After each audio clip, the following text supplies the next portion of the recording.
Good morning, sir. Good morning to you. And we start off from Nile News, and we have the following headline. President Sisi meets with Minister of International Cooperation.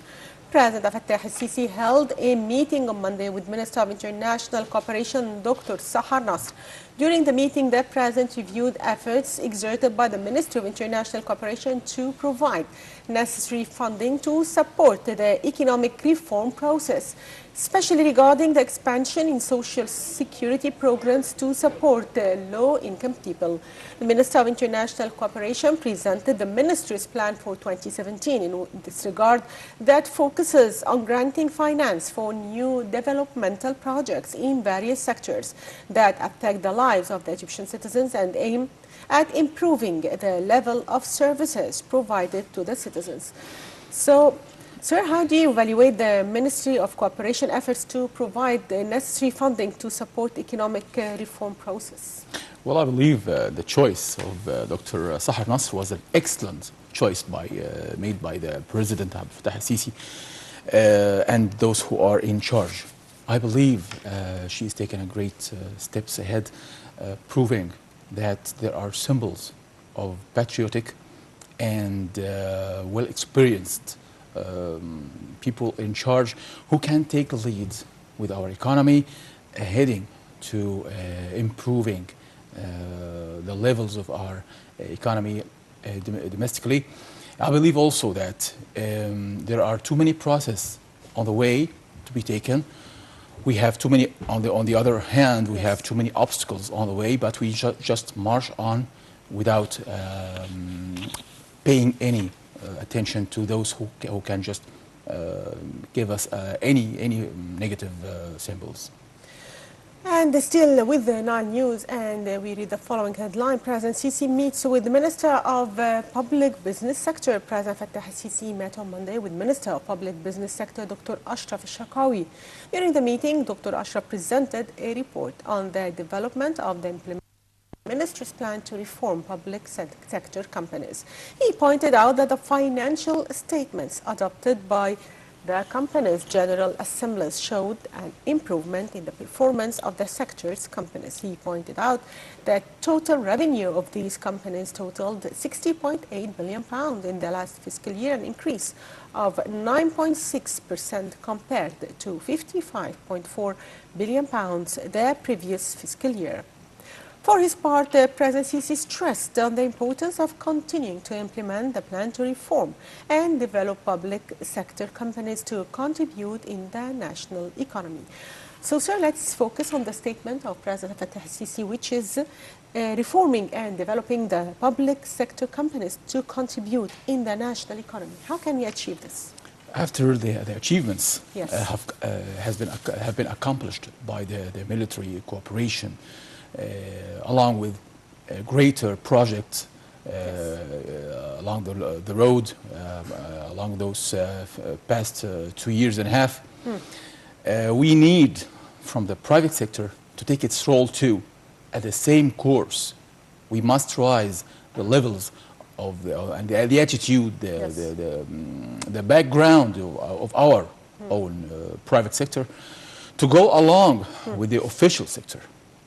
We need from them to change their agendas, their commercial agendas, of course, and the industrial agendas and the agricultural agendas, so we can build a true base, a strong base, a solid base for our future to come. Yes. And moving to Al-Yom As-Saba newspaper, and read Prime Minister heads board of directors of Tahya Masr Fund. Prime Minister Sharif Ismail headed on Monday a meeting for Board of Directors of Tahya Masr Fund. The meeting reviewed a number of projects that were financed by the fund, including the development of 10 villages in Upper Egypt, which is scheduled to be completed soon. The projects also included Al-Asmarat District Project, developing Al-Asal area, the refrigerated vehicles project, sanitation and irrigation networks in Alexandria and Al-Buhaira Governorates, the Nova project, as well as efforts to eradicate virus C. The Prime Minister gave his directives to develop slums and unplanned areas across Egypt. He gave directives to raise efficiency of services provided to these areas. Also Monday, Prime Minister Sharif Ismail headed the Economic Group Ministerial meeting. In press statements, the Prime Minister said that the economic conditions will improve in the medium term, adding that according to international rating agencies, the Egyptian economy is stable. So first, let's focus on Tahya Misr Fund and how the government is directing the money towards developing slums and infrastructure projects. Well, this appearing to be very well done, of course, directed on the right course. This is the role of the people. We were talking about the official and the military people and the corporation and the private sector that should invest in greater and national projects. Now here comes the people. The people's role is very important at this period of time. We don't need for people just to sit there and sit back and wait for changes to come from the sky. Nothing comes from the sky without true will of the people to change and to take part and to participate. Tahya Misr Fund is very important and fundamental for building a better economy. Yes. Only for the people to take part, to take the role, to take their action. For businessmen, just must. This is their chance to prove that they are really willing to pay the price for the too many services they have received from the state along for more than a quarter of a century. Now we need them to take part, to pay back. This is the role. It's not a payback. This is the leading role of any businessman who should take a part of this fund. And for whoever from the people can afford to participate, who cannot afford to participate, he must work and find the chance and fight for the chance. Do not wait for the chance. Also, in press statements, the Prime Minister said that the economic conditions will improve in the medium term and said that according to international rating agencies, the Egyptian economy is stable, which I think is a good indication. The international signs are all of them are positive or stable. Yes. Whether it's possible or... there is no downgrading. No. Yes. There's nothing wrong with our economy. We have a greater base already. We need to build upon it, but not to destroy what we have. And still with Al-Yom Al-Sabi, and we read Foreign Ministry condemns the terrorist attack in Baghdad. Foreign Ministry spokesman Councillor Ahmed Abu Zaid condemned on Monday the terrorist suicide attack in Al-Sadr city in the Iraqi capital Baghdad that killed at least 32 and injured scores others. Was adopted by Daesh terrorists. The Foreign Ministry spokesman expressed condolences of the people and government of the Arab Republic of Egypt to the Iraqi government and families of the victims. He also stressed Egypt's full solidarity with Iraq in face of terrorism, which aims at destabilizing Iraq's security and stability. The Foreign Ministry spokesman reiterated the Egyptian firm position based on the need for concerted international efforts to combat terrorism and factors leading to it, as well as stopping its funding sources. So still we see that terrorist attacks are hitting everywhere now. How do you see this attack in Iraq and the one that took place in Turkey in New Year Eve? Okay, I remember that right here a few months ago when the Mosul operation, the military of liberating Mosul has started right on the second day. I said here that this is all more like a play, more than a true serious liberating operation for the city occupied by ISIS, terroristic ISIS. I believe that this play, this charade is just continuing, along with mobilizing the ISIS elements to any other parts that is less unstable in the region, whether it's on Baghdad, whether it's on Syria, whether even in Libya. Yes. I believe also that the only existence in this situation is the Zionist existence.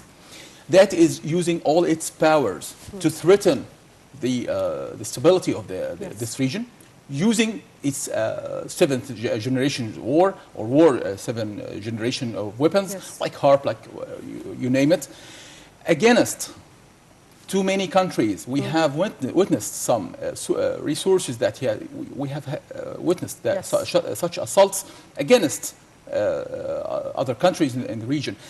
Israel is trying to play the role of the Gulf Cup. The Gulf Cup, just yes. like Iran was doing Yes. before that fascistic regime comes Yes. along to the area. And moving to Nile News, and Hollande says Daesh battle prevents attacks in France. French President François Hollande said on Monday during his visit to Iraq that Western support for military action against Daesh terrorists is to prevent attacks in France. At a base where French soldiers have been training elite Iraqi forces, Hollande said that taking action against terrorism in Iraq is also preventing acts of terrorism in France.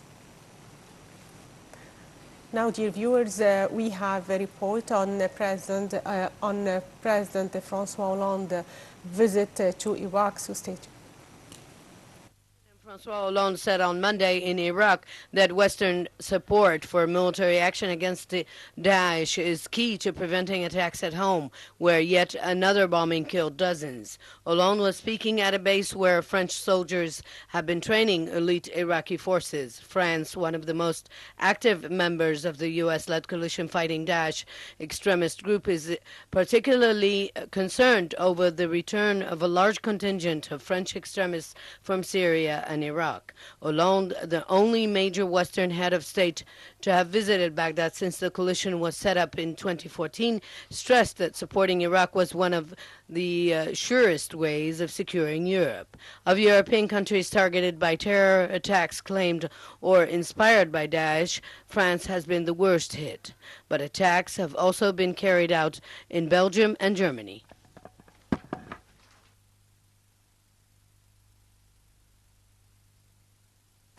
Back to you, Mr. Amr, and the significance of this visit. Well, it's a very important visit, of course, to be Yes. On the scene right now, regional scene. Yes. Although I believe that it doesn't represent a true serious effort for the international community Yes. to maintain the unity of the Iraqi state. The Iraqi state is now, the unity of the Iraqi state Yes. is threatened by all means. There are trials, there are masterminded, Yes. I would say conspiracy against Yes, Iraq's true, yeah. unity, to give a part of it to the Kurds, another part or another sector Divided, yes. to the Shia and the Sunni. At the same thing that is happening right now in Syria. Right now, we can witness that there is an occupied city, it's El Bab in Syria, occupied by Turkey, and other places for the Kurds, and other claims that they are trying to declare a Kurdish existence in the region. This is very dangerous. We Yes. should stand against with all powers. Egypt can rule those powers, can rule those efforts. Also, we can see that the French forces are training the Iraq's elite counter-terrorism service, and these forces have spearheaded most of major anti-Daesh operations in Iraq since 2014. And it's a good move by French government to send the forces to train the Iraqi troops to combat terrorism. Well, first, Yes. the international coalition has not accomplished 1 inch on the land Yes. until the Russian troops has come to the region. Yeah. Second, we can witness that if the Iraqi troops were well trained, as it is said or claimed, we would have watched them liberate Mosul in no time, give it 1 month. Now we have more than 3 months or 4. Yes. And we have still yet did not liberate more than half of the city. Yes. Even we do not control the elements that have sneaked from the city to other places. Yes. They cannot control it. They don't have the true. They don't have the religion of the true identity of the nation. They have sectarians issues. They have sectarian agendas. The main troops of the Iraqi army. We do not have a true Iraqi army now. It's true. Yes.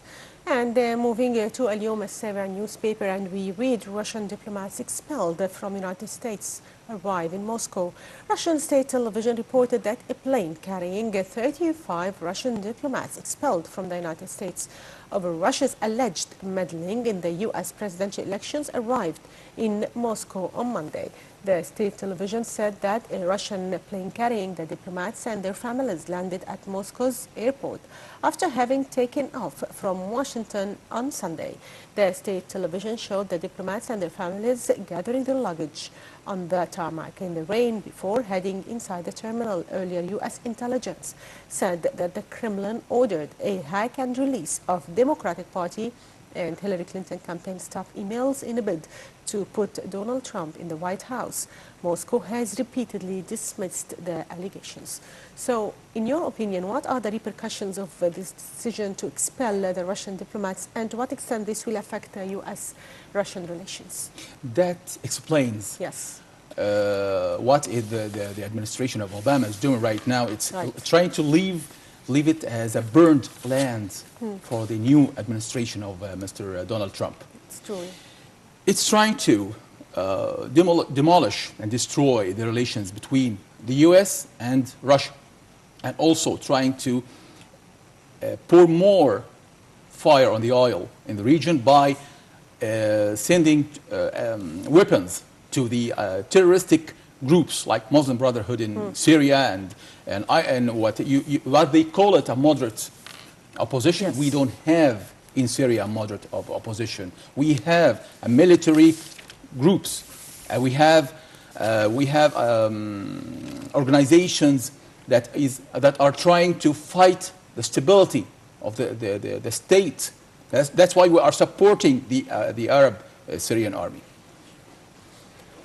And moving to some economic news and the performance of the Egyptian stock markets. As in Al-Ahram newspaper, we read the Egyptian bourse loses 3.2 billion pounds. The Egyptian bourse closed on mixed note on Monday, the first trading session in 2017.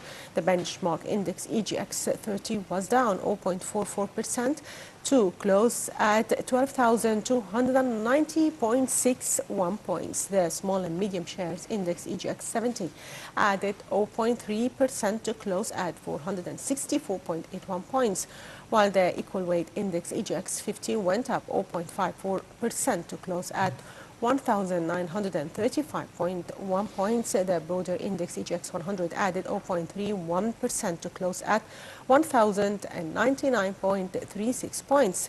The market capitalization lost nearly 3.2 billion pounds to close at 598.35 billion pounds, affected by selling activity of local and Arab investors. The market witnessed 352.4 million shares changed hands worth 946.65 million pounds carried out through 25,500 transactions. Out of 164 stocks traded on Monday, the advancers outnumbered decliners by 66 to 64, while 34 stocks remained unchanged. Local and Arab investors ended as net sellers with 25.25 million pounds and 5.5 million pounds respectively, while foreign investors were net buyers with 30.82 million pounds. So this was our last news item for today in our press review, and I'd like to thank Mr. Amr Abdel Rahman, a political analyst, for being with us today. Thank you very much. Now, dear viewers, we'll go for a short break and we'll be back with the breakfast show. So stay tuned.